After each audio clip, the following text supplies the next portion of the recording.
Good morning બાળકો. આજે આપણે ધોરણ 4 અંગ્રેજીમાં સ્વાધ્યાય પોથીમાંથી ભાગ 5 સમજૂતી મેળવીશું. હવે બાળકો, અહીંયા તમે જોઈ શકો છો કે તમારી સ્વાધ્યાય પોથીમાં where is and what is he doing, એટલે કે આપણે આજે where is WHERE where is એટલે કે ક્યાં છે તેના વિશે આપણે સમજૂતી મેળવવાની છે. તો બાળકો, જ્યારે પણ કોઈ પણ વસ્તુ, વ્યક્તિ, પ્રાણી, પક્ષી વગેરે ક્યાં છે એટલે કે તેનું સ્થાન, તે કઈ જગ્યાએ છે તે જાણવા માટે વેર વડે પ્રશ્ન પૂછાય છે. કોઈ પણ વસ્તુ, વ્યક્તિ, પ્રાણી કે પક્ષી તે ક્યાં છે તે જાણવા માટે આપણે વેર વડે પ્રશ્ન પૂછીશું. જેવી રીતે ઉદાહરણ તરીકે જોઈએ, વેર ઇઝ મોના. હવે બાળકો, જ્યારે પણ આપણે વેરથી પ્રશ્ન પૂછવાનો હશે ત્યારે આપણે સૌથી પહેલાં વેર, W કેપિટલ, WHERE વેર, તેના પછી તરત જ ટુ બી ક્રિયાપદનું વર્તમાનકાળનું એકવચનનું રૂપ ઇઝ, તેના પછી કર્તા એટલે કે કોઈ પણ જે વસ્તુ છે કે વ્યક્તિ છે કે પ્રાણી છે કે પક્ષી તેનું નામ લખીશું અને પછી પ્રશ્નાર્થ ચિહ્ન કરીશું. જ્યારે પણ આપણે પ્રશ્ન પૂછીશું ત્યારે ફરજિયાત પ્રશ્નાર્થ ચિહ્ન હોવું જરૂરી છે, ત્યારે તમારું વાક્ય પ્રશ્નાર્થ વાક્ય કહેવાય. હવે અહીંયા પૂછ્યું છે કે વેર ઇઝ મોના, એટલે કે મોના ક્યાં છે. હવે બાળકો, જ્યારે આપણે જવાબ આપીશું ત્યારે સૌથી પહેલાં આપણે લખીશું જે નામ છે તે, કોઈ પણ કર્તા એટલે કે જે વ્યક્તિ કે પ્રાણી કે પક્ષી કે જેનું પણ નામ છે તે આગળ લખીશું M કેપિટલ મોના. પછી ટુ બી વર્તમાનકાળનું રૂપ ઇઝ, ઇન ધ ગાર્ડન એટલે કે બગીચામાં છે. હવે બાળકો, આના માટે આપણે સૌથી પહેલાં એક 4 શબ્દોની સમજ મેળવવી પડશે કે જે તમે આગળ પણ મેળવેલી હશે, ત્રીજા ધોરણમાં પણ તમે મેળવેલી હશે.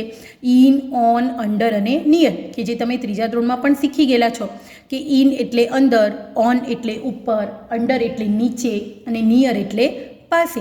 આ 4 શબ્દોની સમજ તમે મેળવી હશે. તો વેરથી જ્યારે પણ પ્રશ્ન પૂછાય ત્યારે આપણે આ 4 શબ્દોમાંથી જે પણ તેને અનુરૂપ હોય એટલે કે જે વાક્ય તેનાથી સેટ થાય છે, જે શબ્દ યોગ્ય છે તે મૂકી અને આપણે જવાબ આપવાનો છે. જેવી રીતે કે અહીંયા આપણે પૂછ્યું કે વેર ઇઝ મોના, તો ઇન ધ ગાર્ડન એટલે કે બગીચામાં છે. બીજો પ્રશ્ન પૂછીએ, વેર ઇઝ રામ. સૌથી પહેલાં WHERE વેર, ઇઝ, રામ અને પ્રશ્નાર્થ ચિહ્ન. તો રામ ક્યાં છે? જવાબમાં લખીશું Ram is in the kitchen. સૌથી પહેલાં મેં તમને કહ્યું એ પ્રમાણે જ્યારે જવાબ આપવાનો છે ત્યારે કર્તા આગળ આવી જશે, કેપિટલ થશે. Ram is in the kitchen, Ram રસોડામાં છે. ત્રીજો પ્રશ્ન પૂછીએ, વેર is the monkey. WHERE where is the monkey, વાંદરો ક્યાં છે? હવે જ્યારે આપણે એનો જવાબ આપવાનો છે ત્યારે જવાબમાં લખીશું ઇટ ઇઝ, એટલે કે મંકીને અનુલક્ષીને ઇટ લખ્યું છે, આપણે મંકી લખવું હોય તો પણ લખી શકીએ કે monkey is on the roof અથવા તો it is on the roof, તે છાપરા પર છે. ખ્યાલ આવી ગયો બાળકો? ફરીથી એકવાર સમજી લઈએ કે WHERE વેર ઇઝ એટલે કે જ્યારે પણ કોઈ પણ વસ્તુ, વ્યક્તિ, પ્રાણી, પક્ષી વગેરે ક્યાં છે એટલે કે તે કયા સ્થાને છે, તેની જગ્યા ક્યાં છે તે જાણવું હોય તો આપણે WHERE વેર વડે પ્રશ્ન પૂછીશું. અને એનો જવાબ આપવા માટે સૌથી પહેલાં આપણે જે પણ કર્તા છે તેને આગળ લાવી અને ટુ બી ક્રિયાપદનું વર્તમાનકાળનું રૂપ ઇઝ મૂકી અને તે જે સ્થાન છે તે આપણે લખીશું. જેવી રીતે કે in the garden, in the kitchen, on the roof. હવે એ જ પ્રમાણે બાળકો આપણે બીજું શીખવાનું છે વોટ. વોટ ઇઝ સી અથવા તો કે હી ડુઈંગ. સી એટલે તમે જાણો છો બાળકો કે કોઈ પણ નારી જાતિ એટલે કે કોઈ પણ મહિલા સ્ત્રી છોકરીઓ માટે જ્યારે આપણે પ્રશ્ન પૂછીશું ત્યારે સીનો ઉપયોગ કરીશું. અને હી એટલે કે નર જાતિ, ક્યારે પણ કોઈ છોકરાઓ માટે પુરુષ માટે આપણે પૂછીશું ત્યારે હીનો ઉપયોગ કરીશું. હવે આનું ગુજરાતી અર્થ શું થાય છે? તો કે વોટ ઇઝ સી અથવા તો હી ડુઈંગ, તો કે તે શું કરી રહી છે અથવા તો તે શું કરી રહ્યો છે. જ્યારે પણ કોઈ પણ વ્યક્તિ અથવા પ્રાણી અથવા તો પક્ષી શું કરી રહી છે એટલે કે તે કઈ ક્રિયા કરી રહી છે, તે શું કરી રહ્યા છે તે પૂછવા માટે આપણે વોટથી પ્રશ્ન પૂછીશું. What is she doing, what is he doing, પાછળ પ્રશ્નાર્થ ચિહ્ન. હવે એનો જ્યારે જવાબ આપવાનો હશે ત્યારે આપણે સૌથી પહેલાં કઈ રીતે મૂકીશું? જો બાળકો, વોટ ઇઝ હી ડુઈંગ, તે શું કરી રહ્યો છે. અહીંયા હી છે માટે આપણે સમજવાનું કે તે છોકરા માટે પ્રશ્ન પૂછાયો છે. હવે જવાબ એનો થશે ગુજરાતીમાં વોટ ઇઝ હી ડુઈંગનું થશે તે શું કરી રહ્યો છે. હવે જવાબ જ્યારે લખવાનો છે ત્યારે મેં કહ્યું એ પ્રમાણે કરતા એટલે કે કોઈ પણ હી શી ઇટ કે કોઈ પણ નામ હોય તો એને અહીંયા આપણે લખીશું, કેપિટલ કરીશું HE. Is eating an apple, તે સફરજન ખાઈ રહ્યો છે. તેની ક્રિયા શું છે? સફરજન ખાઈ રહ્યો છે માટે આપણે લખીશું ઇટિંગ એન એપલ, તે સફરજન ખાઈ રહ્યો છે. એ જ રીતે બીજું ઉદાહરણ જોઈએ. વોટ ઇઝ સી ડુઈંગ, તે શું કરી રહી છે. અહીંયા સી છે માટે શું કરી રહી છે. જવાબ આપવા માટે એસ કેપિટલ કરી SHEC. Is reading a book, તે પુસ્તક વાંચી રહી છે. હવે જુઓ બાળકો, એ પ્રમાણે આપણે જે અહીંયા આગળ સમજૂતી મેળવી તેના આધારે આપણે પ્રશ્ન 6 ચિત્ર જોઈ પ્રશ્ન વાંચો અને ઉદાહરણ પ્રમાણે કૌંસમાંથી યોગ્ય ઉત્તર પસંદ કરીને લખો. ચિત્ર જોવાનું છે અને તેમાંથી જોઈ અને પ્રશ્ન વાંચી અને તેનો જવાબ આપવાનો છે. કૌંસમાં આપણને 2 ઓપ્શન આપેલા છે. હવે જુઓ, સૌથી પહેલાં ચિત્ર છે, ટેબલની ઉપર બિલાડી બેઠેલી છે. પ્રશ્ન પૂછ્યો છે તમને કે વેર ઇઝ ધ કેટ, બિલાડી ક્યાં છે. જવાબમાં લખીશું આપણે ઇટ ઇઝ, ટેબલ ઉપર છે માટે અહીંયા જો જવાબ આપેલા જ છે 2, it is on the table, it is on the roof. તમે જોઈ શકો છો કે અહીંયા ટેબલ ઉપર છે માટે જવાબમાં લખીશું આપણે it is on the table. એ જ રીતે બીજું છે વોટ ઇઝ હી ડુઈંગ, તે શું કરી રહ્યો છે. જો તે ખાઈ રહ્યો છે. અહીંયા તમે જોઈ શકો છો કે 2 ઓપ્શન આપણને આપેલા છે, he is drinking, he is eating. હવે બેમાંથી તે ખાઈ રહ્યો છે માટે આપણે લખીશું હી ઇઝ ઇટિંગ, તે ખાઈ રહ્યો છે. એ જ પ્રમાણે બાળકો તમને અહીંયા અલગ અલગ જો તમે જોઈ શકો છો તમારી સ્વાધ્યાય પોથીમાં અહીંયા ચિત્રો આપેલા છે અને એને પ્રશ્નો પણ પૂછ્યા છે. આપણે કૌંસમાં જે જવાબ આપેલા છે તેમાંથી સાચો ઉત્તર આપણે અહીંયા લખવાનો છે. જેવી રીતે કે ચિત્રમાં જુઓ શું છે, છોકરી છે, કોઈ પ્રશ્ન પૂછ્યો છે વેર ઇઝ સી, તે ક્યાં છે. She is in the garden અને she is in the kitchen. હવે તમે જોઈ શકો છો બાળકો કે અહીંયા ગેસની સગડી આપેલી છે, પ્લેટફોર્મ છે, અહીંયા બધા કબાટમાં વાસણો મૂકેલા છે. તો આ શેનું ચિત્ર છે? રસોડાનું. માટે આપણે અહીંયા જવાબમાં લખીશું S capital she is in the kitchen. બરાબર, she is in the kitchen. એ જ રીતે જો બીજો પ્રશ્ન પૂછ્યો છે વોટ ઇઝ હી ડુઈંગ, તે શું કરી રહ્યો છે. તમે ચિત્રમાં જોઈ રહ્યા છો કે તે પતંગ ઉડાવી રહ્યો છે. હવે અહીંયા તમને ઓપ્શન આપેલા છે, he is flying a kite, he is playing એટલે કે તે પતંગ ઉડાવી રહ્યો છે અથવા તો તે રમી રહ્યો છે. તો જવાબમાં આપણે લખીશું he is flying a kite, તે પતંગ ઉડાવી રહ્યો છે. એ જ રીતે આગળ જોઈએ ત્રીજું ચિત્ર. જો ત્રીજા ચિત્રમાં શું કરી રહ્યો છે બાળક? ઊભો છે. ક્યાં છે? આજુબાજુ છોડ ઝાડ બધું દેખાય છે ને. હા, તો એક શું છે? ગાર્ડન. તો વેર ઇઝ હી, તે ક્યાં છે? તો જવાબમાં લખીશું H capital he is in the garden, he is in the garden. ચોથો પ્રશ્ન વોટ ઇઝ સી ડુઈંગ, તે શું કરી રહી છે. સૂઈ રહી છે. રીડિંગ કે સ્લીપિંગ? સ્લીપિંગ. તો જવાબમાં લખીશું સી ઇઝ સ્લીપિંગ. તે સૂઈ રહી છે. હવે જો બાળકો એ જ પ્રમાણે આગળ 5મું ચિત્ર. Where is C? તે ક્યાં છે? C in the classroom. C is in the garden. તો બાળકો તમે જોઈ શકો છો કે તે ક્યાં છે? ક્લાસરૂમમાં છે, બેન્ચ પર બેઠેલી છે. માટે આપણે અહીંયા લખીશું C is in the classroom. તે વર્ગખંડમાં છે. એ જ રીતે 6થું ચિત્ર જોઈએ. Vote is she doing? તે શું કરી રહી છે? કૌંસમાં તમને ઓપ્શન આપેલા છે. She is clapping. તે તાળી પાડી રહી છે. She is dancing. તે નૃત્ય કરી રહી છે. તમે બાળકો જાણો છો કે ચિત્રમાં છોકરી નૃત્ય કરી રહી છે. માટે આપણે અહીંયા જવાબમાં લખીશું સી ઇઝ ડાન્સિંગ. તે નૃત્ય કરી રહી છે. એ જ પ્રમાણે બાળકો તમને આગળ 7મામાં where is the dog? What is he doing? What is he doing? What is she doing? અને આગળ 11મો પ્રશ્ન વોટ ઇઝ હી ડુઈંગ અને વોટ ઇઝ સી ડુઈંગ. હવે અલગ અલગ ચિત્રો પ્રમાણે તમે કૌંસમાં ઓપ્શન આપેલા છે તે જોઈ અને તમે તમારી જાતે પૂર્ણ કરી દેજો.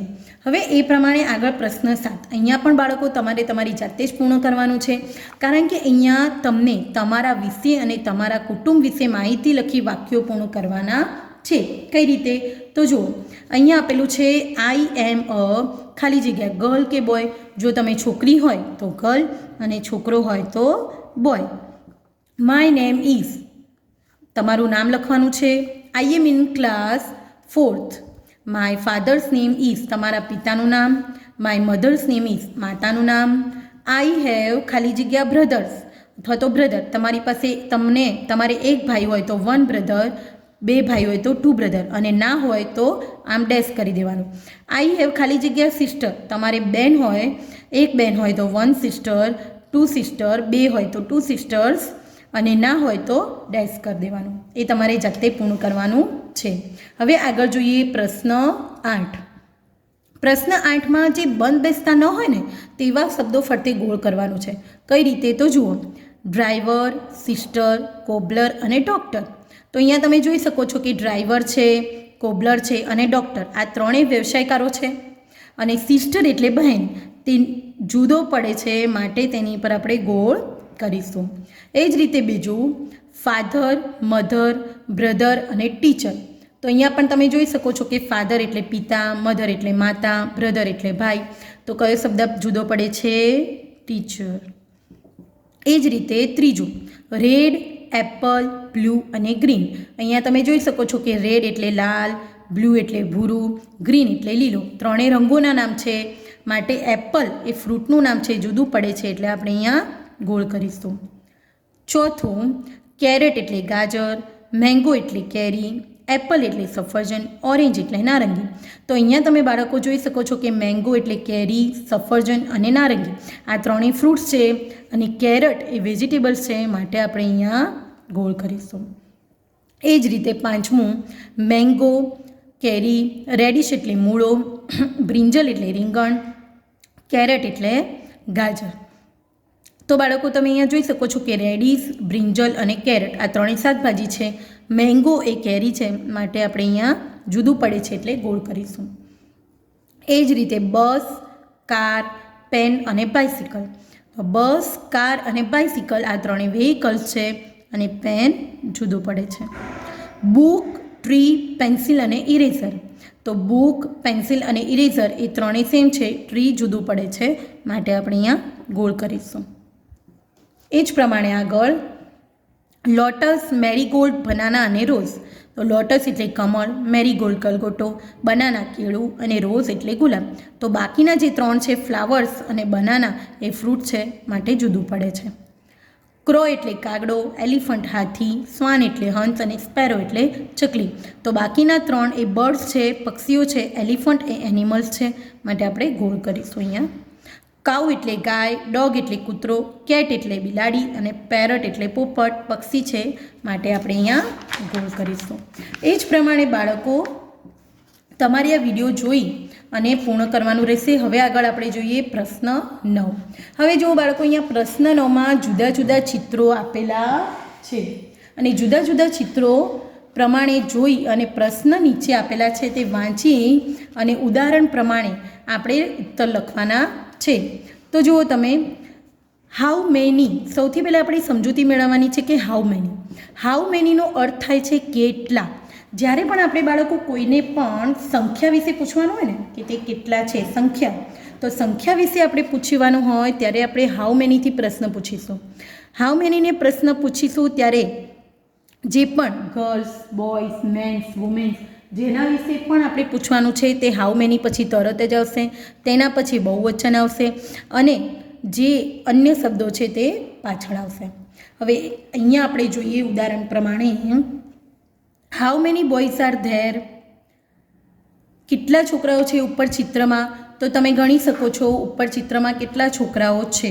બોયઝ કેટલા છે, ગર્લ્સ તો આપણે બતાવ્યું છે કે 8 ગર્લ્સ છે. છોકરાઓ કેટલા છે બોયઝ, 9 બોયઝ છે. 1 2 3 4, એક ઊંઘ્યો છે અહીંયા, 5 6 7 8 અને 9 છોકરાઓ છે. તો આપણે ડાયરેક્ટ સીધું જ લખી દેવાનું છે કે 9 બોયઝ. એ પ્રમાણે how many children are reading, કેટલા બાળકો વાંચી રહ્યા છે. તો જો તમે અહીંયા જોઈ શકો છો કે એક છોકરો અહીંયા વાંચે છે અને એક અહીંયા વાંચે છે, 2. તો લખીશું 2 ચિલ્ડ્રન. ત્રીજો પ્રશ્ન, how many children are writing, કેટલા છોકરાઓ લખી રહ્યા છે. કેટલા છોકરાઓ લખી રહ્યા છે. તો તમે જોઈ શકો ચિત્રમાં કે 2 બાળકો લખી રહ્યા છે, માટે 2 children. How many children are sleeping, એક બાળક સૂઈ રહ્યું છે, માટે 1 ચાઇલ્ડ. 1 ચાઇલ્ડ એટલે કે એક બાળક. અહીંયા આપણે ચિલ્ડ્રન લખ્યું છે ને બાળકો, એ બહુવચન છે. કોનું બહુવચન છે? ચાઇલ્ડનું બહુવચન ચિલ્ડ્રન. માટે અહીંયા એક જ બાળક સૂતું છે એટલે આપણે લખ્યું 1 ચાઇલ્ડ. પાંચમો પ્રશ્ન, how many children are crying, કેટલા બાળકો રડી રહ્યા છે? તો 2 બાળકો રડી રહ્યા છે, માટે 2 children. How many children are shouting, 2 બાળકો બૂમો પાડી રહ્યા છે, માટે લખીશું 2 ચિલ્ડ્રન. અને how many children are laughing, કેટલા બાળકો હસી રહ્યા છે? તો જવાબ છે 4 ચિલ્ડ્રન. 4 બાળકો હસી રહ્યા છે, માટે લખીશું 4 ચિલ્ડ્રન. હવે અહીંયા તમારે ચિત્ર જુઓ, વાક્યો વાંચો અને ચિત્રનું વર્ણન કરતા યોગ્ય વાક્યો આપેલી જગ્યામાં લખો. તમને અહીંયા ચિત્ર આપેલું છે, તેમાં છોકરી સાયકલ ચલાવે છે, પણ આની અંદર જે પણ વાક્યો આપેલા છે તેમાંથી જે યોગ્ય વાક્ય છે તે આપણે અહીંયા લખવાનું છે. કઈ રીતે? તો જોઈએ. સૌથી પહેલાં જુઓ, there is a small boy. હવે ચિત્રમાં બોય છે કે ગર્લ? છોકરી છે, માટે અહીંયા લખીશું there is a small girl. There is a small girl, છોકરી છે. His name is Rahul. હવે અહીંયા છોકરો જ નથી, છોકરી છે, માટે અહીંયા લખીશું her name is Reema. Her name is Rima.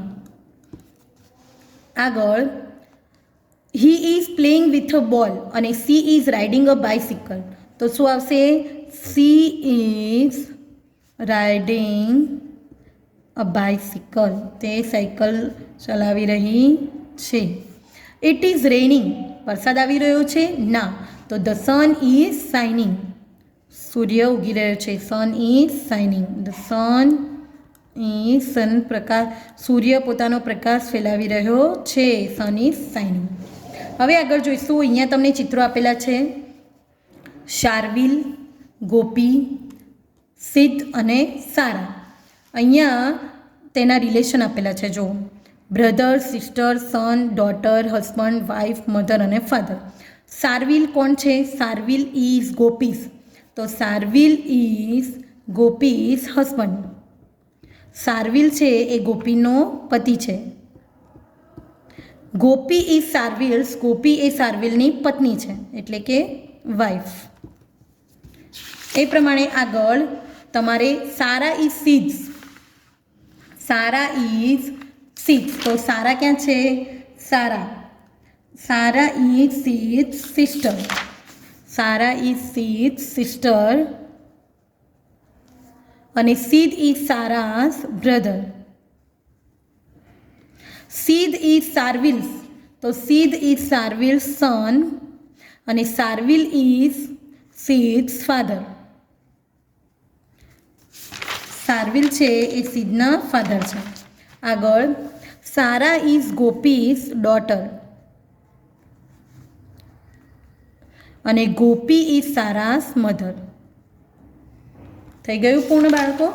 હવે અહીંયા તમારે તમારી મિત્રનો કે તમારી બહેનપણીનો ફોટો પાડી અથવા તો ફોટો ચોંટાડી અથવા તો કોઈ પણ ચિત્ર દોરી અને તેના વિશે 4 વાક્યો લખવાના છે. હવે બાળકો આપણું આ યુનિટ 6 અહીંયા પૂર્ણ થયું. તમને વિડીયો મળી જાય તેના પછી PDF મોકલવામાં આવશે, તે તમારે જાતે પૂર્ણ કરવાની રહેશે. થેન્ક યુ બાળકો.